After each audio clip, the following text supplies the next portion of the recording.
transition of the late Senator Ted Kennedy.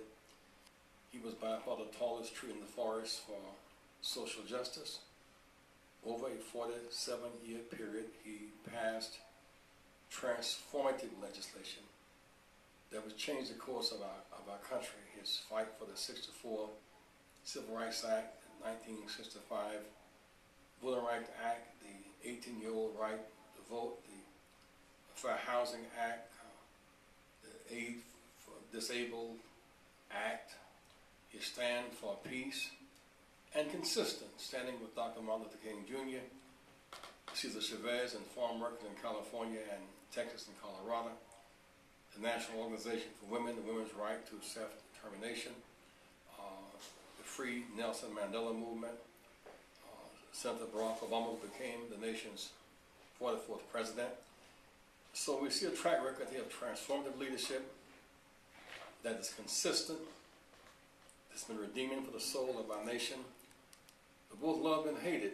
Loved by those who he aided to overcome obstacles, and hated by those who resisted social change, a change in status quo. And yet he lived between the valley of fear and hope all of his life, because in the times of real transformation, it was so dangerous to do this work. His brothers, John and Robert, were killed.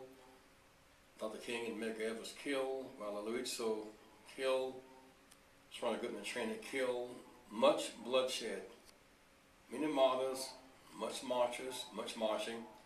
He was always there and consistent. So today we thank and praise God for his leadership. And his legacy is secure, because no one has done it better and longer to make America better and create a one big tent America. No one has reached further back for the poor, nor exalted them higher, fighting for workers' rights and women's rights, human rights around the world. We have lived in the joy of Ted's leadership, and we live in his memory. But his struggle, I'm often also touched by the fact that his last great struggle was the struggle for health care, comprehensive health care. While his voice is still, his legacy will live on. He just may be the force, even in death, to move us toward a more comprehensive, inclusive, accessible healthcare system for all Americans, where everybody's in and nobody is out. Long live the legacy of Ted Kennedy.